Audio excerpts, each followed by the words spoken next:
こんにちは、みどりです。皆様お元気でお過ごしでしょうか？今回のテーマは自己肯定感です。自己肯定感とは一体どのようなものなのでしょうか？そして自己肯定感を高めることはなぜ大切なのでしょうか？今回は自己肯定感の意味を分かりやすくお伝えした上で、自分は自己肯定感が低いと感じている人がどのようにそれを育てていけばよいのか、具体的な方法もご紹介します。では早速始めましょう。自己肯定感とは、ありのままの自分を受け入れ、自分には価値があると感じられる心の感覚のことです。ここで大切なのは、自己肯定感が高いからといって自分は何でもできる、自分は人より優れていると思うことではないということです。人には得意なこともあれば苦手なこともあります。自信を持てる時もあれば失敗して落ち込む時もあります。自己肯定感とは、そのような長所や短所、成功や失敗も含めて、これも自分の一部なのだと受け止められる力です。では、自己肯定感が高まるとどんな良いことがあるのでしょうか？まず変わってくるのは、自分の意見をはっきり言えるようになることです。たとえ相手と意見が違っても、私はこう思うと穏やかに伝えられるようになるでしょう。それは決して攻撃的な強さではなく、自分の気持ちや考えにも価値があると認めているからこそ生まれる静かな自信です。流行や人からの勧めをそのまま受け入れることもなくなるでしょう。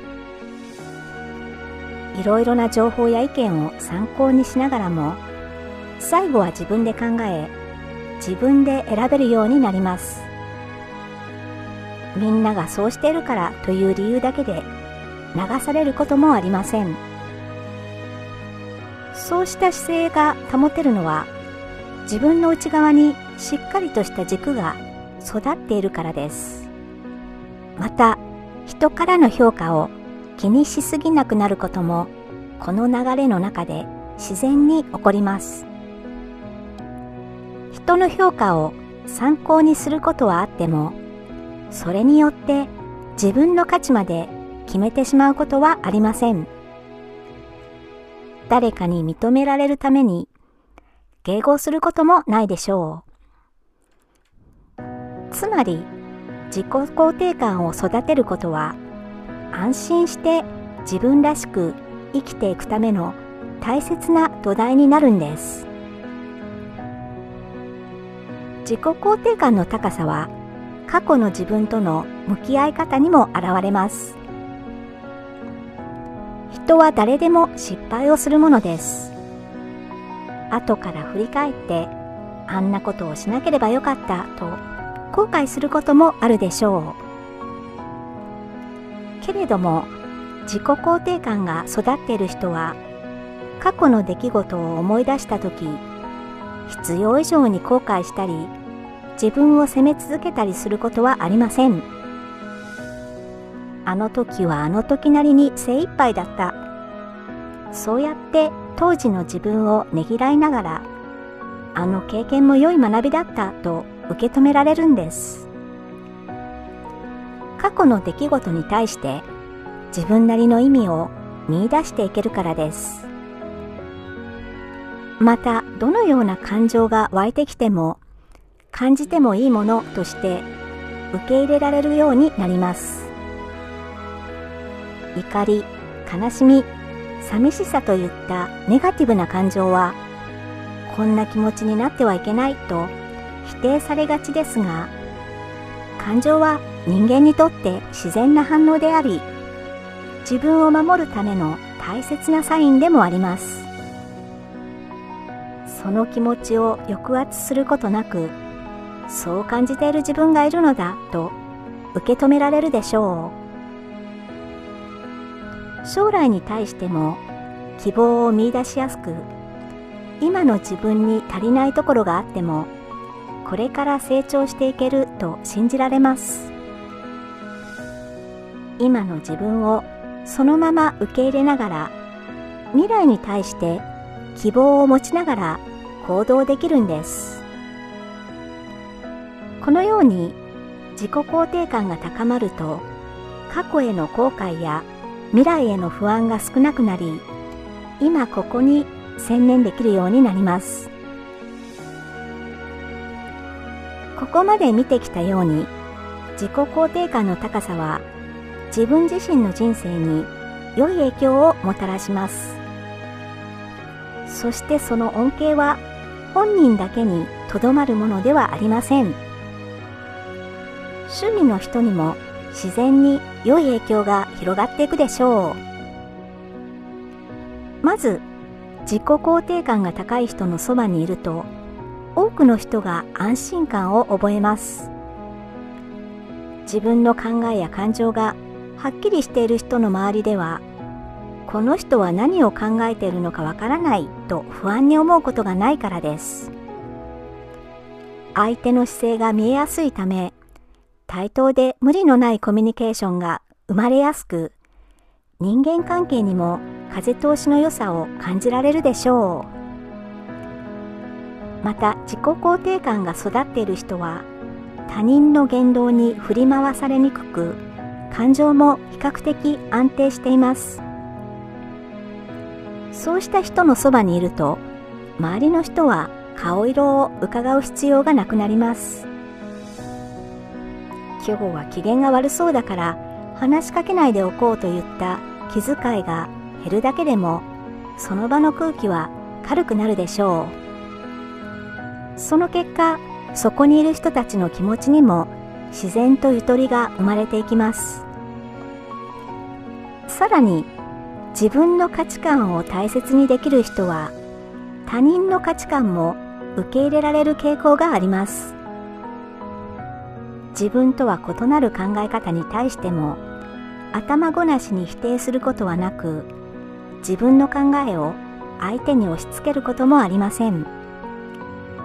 そうした関わりの中で、お互いの信頼も深まり、良い関係を支える土台になっていくんです。では、自己肯定感が低いと感じている人が、それを高めていくためには、どうすればいいのでしょうか。ここではそのためのヒントをお伝えします。大切なのは、ありのままの自分を少しずつ認めていくというプロセスを意識していくことです。まず取り組んでほしいのは、感じたままの気持ちをそのまま受け入れてみることです。悲しさや寂しさ、情けなさといったネガティブな感情は良くないものと考えられがちですが、どのような感情であっても人間にとって自然な反応です。感じた気持ちを否定せず、そのまま受け止めてあげるんです。悲しい時には、今は悲しいんだね、悲しくてもいいんだよと自分に優しく声をかけてあげてください。最初は違和感を覚えるかもしれません。それでも無理のない範囲で自分の感情をそのまま認めていきます。こんな気持ちになってはいけないと押し込めるのではなく、そうか、今私はこう感じているんだなと静かに受け止めてあげる。その積み重ねによって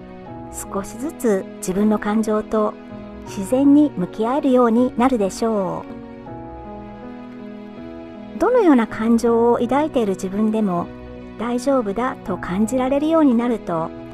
自己肯定感もゆっくりと育っていきます。それはありのままの自分を受け入れ始めているサインとも言えるでしょう。自己肯定感が低い人ほど自分と他人と比べて落ち込むという悪循環に陥りやすいです。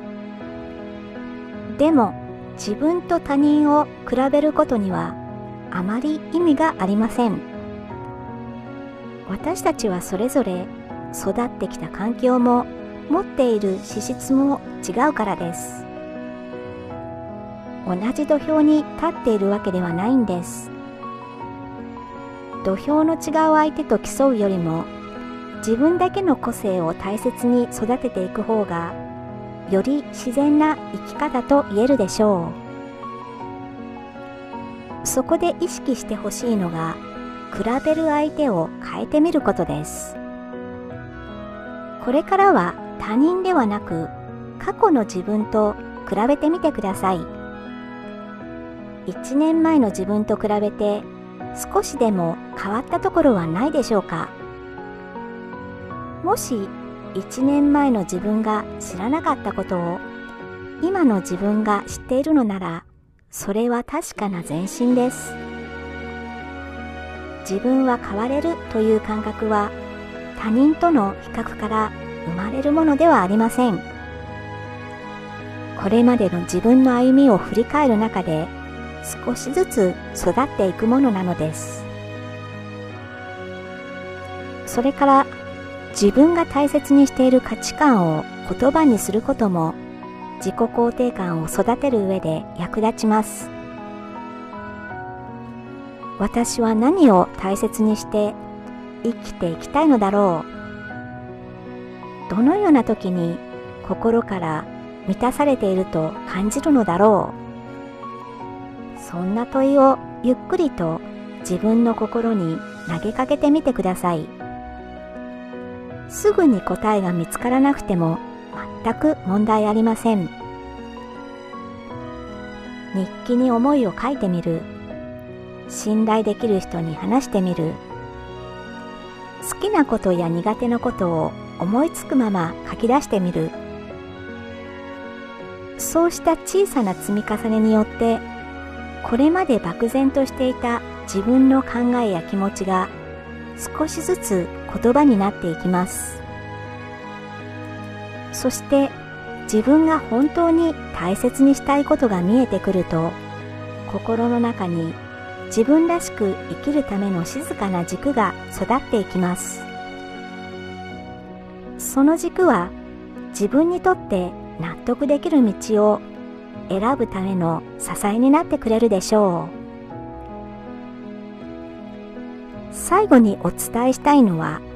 自己肯定感を育てるためには自分に優しくすることを少しずつ練習していくことです。失敗した時でも自分を責めるのではなく、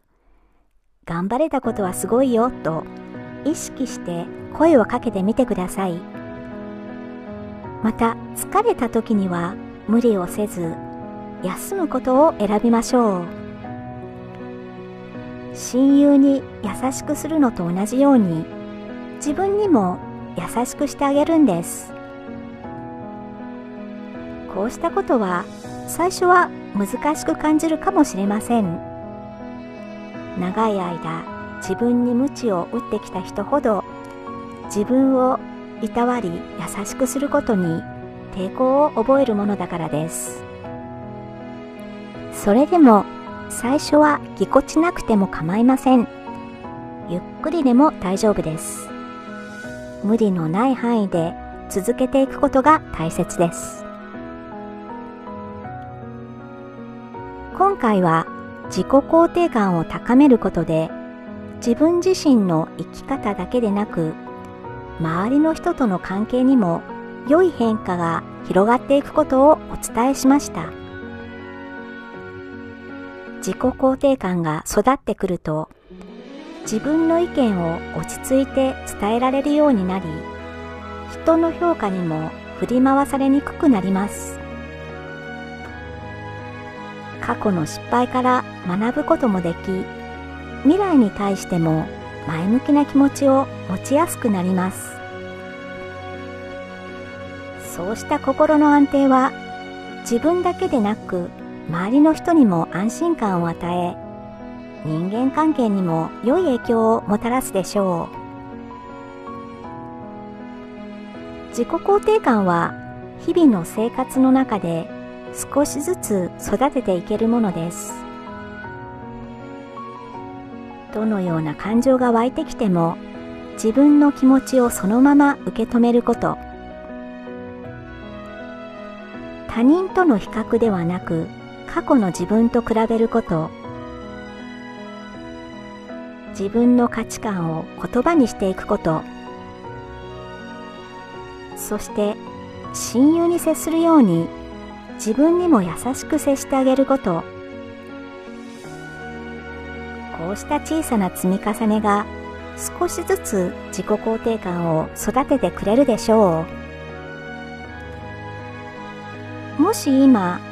自分は自己肯定感が低いと感じていたとしても心配はいりません。今日からできる小さなことを一つ始めてみてください。自分の感情に気づくことでもいいですし、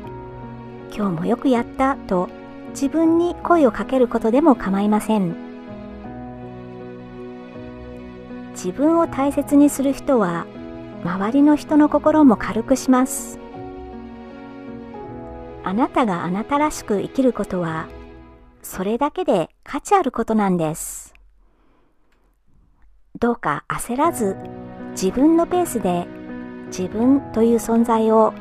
大切に育てていってください。最後までお付き合いいただきましてありがとうございました。